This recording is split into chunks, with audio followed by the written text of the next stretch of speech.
Palestine et le Sahara occidental vendus par la servitude et le dollar. Après la politique de la canonnière de l'impérialisme, voici venue l'ère de celle du dollar et de la trahison. Avant d'habiller de honte cette trouvaille de ce monde, qui panique devant les signes de son déclin, rappelons la nature de son système. Ce dernier se targuait d'avoir apporté à des barbares les bienfaits de la civilisation, qui n'était en réalité qu'une entreprise de colonisation avec son cortège de misère et de massacres. Au passage, ces barbares ont légué à l'humanité l'agriculture, l'écriture, la boussole et la poudre, sans parler des trésors intellectuels et artistiques qui font le bonheur des musées. Héritage qui a permis à l'Europe de flirter avec la Renaissance, qui lui ouvrit les portes de la modernité et que les vrais penseurs appellent le capitalisme. Ce système domina le monde à l'aide de la politique de la canonnière jusqu'à l'aube du XXe siècle. Le réveil des peuples avec leur révolution et lutte de libération ouvrirent des brèches dans cette domination sans partage. Un autre monde émergea dans le sillage des révolutions en Russie, URSS, Chine, Vietnam, Algérie, Cuba. Et de nos jours avec ses défaites en Irak, Afghanistan, Syrie, Venezuela, l'impérialisme inventa la stratégie du dollar et de la trahison. Il faut dire que la gouvernance de ce monde-là est tombée dans les mains des hommes d'affaires, qui idolâtrent le dieu dollar. Dès lors, il ne faut point s'étonner de voir cette politique appliquée en Palestine et au Sahara occidental. Quand on réfléchit à cette nouvelle stratégie, on ne peut ne pas penser aux similitudes de la représentation du monde chez le trio Trump-Netanyahou-Mohamed VI. Ces similitudes se retrouvent dans le triptyque de leur idéologie. Je veux, je prends, ça devient mien légalement. Et ce n'est pas un hasard si ces chefs d'État sont à la tête de pays où l'on a précisément chassé les habitants de leurs terres et pensent qu'une simple signature sur du papier biodégradable légitimerait et légaliserait le vol d'autrui. Comme le dernier arrivé dans le trio, M6 n'est pas assez armé pour concevoir une stratégie à lui, il ne s'embête pas et copie à la virgule près les expériences des pays de Trump et de Netanyahou. Ces derniers s'appuient sur la Bible pour écrire l'histoire. Pour eux, ce texte religieux est un titre de propriété inaliénable parce que divin. Mais comme ils savent que la Bible n'est pas le livre de chevet de toute l'humanité, ils sortent le carnet de chèques pour appâter ceux qui sont préparés à vendre leur âme sans honte, ni remords. Notre roi du Maroc a, enfin, trouvé en Trump et en Netanyahou des amis qui croient, comme lui, aux balivernes des contes de fées. Ces deux comparses croient en les divinités bibliques, lui leur préfère les liens d'allégeance de ses sujets et tribus. Allégeance veut dire rapport de soumission, de servitude, et c'est avec cette notion-là qu'il veut rivaliser avec la décision juridique de la Cour internationale de justice de La Haye. Hélas, pour lui, le droit international est né précisément sur les décombres de toutes les règles d'allégeance propres au féodalisme et autres droits divins. Nos rois du Maroc, père et fils vendent dire ce droit d'allégeance à tous ceux qui ont accepté d'être les idiots utiles à l'intérieur du pays et les puissances, qui tiennent à pérenniser leurs intérêts au Maroc. Mais leurs rêves et ambitions virent se dresser sur leur chemin le peuple sahraoui. Il ne restait qu'à se barricader derrière un gigantesque et interminable mur de sable en attendant que ce peuple se fatigue. Comme c'est bizarre, nos rois du Maroc imiteront Trump avec son mur à la frontière mexicaine et Netanyahou avec ses murs le long des frontières, entre les villes et villages, et poussa la folie jusqu'à séparer le champ du paysan de la maison où il habite.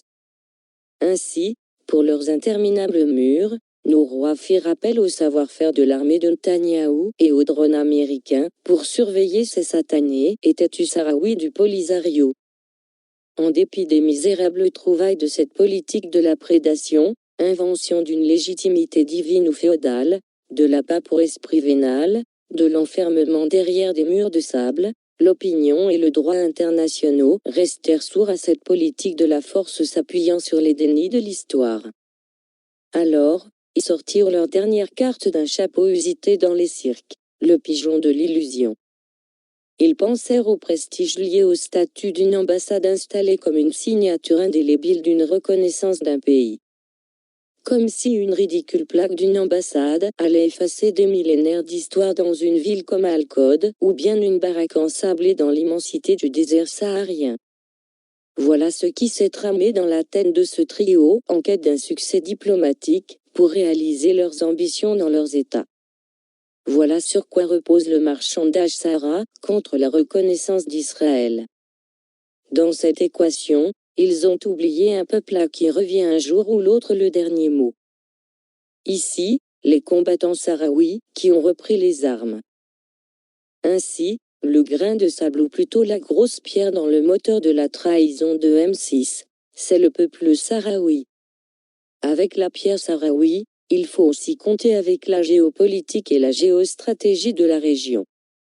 M6 recevra, certes, des dollars, mais il n'y aura aucune troupe militaire qui viendra mourir pour lui dans le sable chaud du désert. Ce ne seront pas les armées des féodaux qui font déjà appel pour leur propre protection à des puissances étrangères. Pas plus du reste, l'armée d'Israël ne viendra au secours du petit roi. Elle est occupée à occuper la terre de Palestine, à bétonner la frontière nord et le Golan face au Hezbollah. La défaite de la coalition internationale en Syrie et en Irak qui a favorisé l'entrée dans le Moyen-Orient de la Russie et de l'Iran a refroidi les vents en guerre. Quant à la Libye, les puissances, France et Angleterre, à l'origine du désastre, ont été proprement dégagées de ce pays au profit d'amis, Turquie et Russie, qui ne leur veulent pas du bien. On voit mal les troupes des féodaux du Golfe venir défier le Polisario, ni Israël qui s'épuise pour zéro bénéfice à bombarder des ennemis coriaces, qui voient à l'œil nu les premières lignes de défense de son armée. Le roi M6 sera bien seul dans un mois, quand Trump sera à la retraite. Il n'est pas sûr que les 3 milliards promis seront versés par son successeur. Il sera seul et, en face de lui, il y aura le peuple marocain qui, à la différence de ceux du Golfe, endormis par les dollars du pétrole et servis par les travailleurs étrangers esclavagisés, se soulèvera. Avec le développement de la lutte armée du Polisario, les pressions économiques et diplomatiques et autres par le biais de la cyberguerre vont se manifester. Il ne faut pas exagérer l'importance du pion marocain au regard de la complexité et la géopolitique de la région.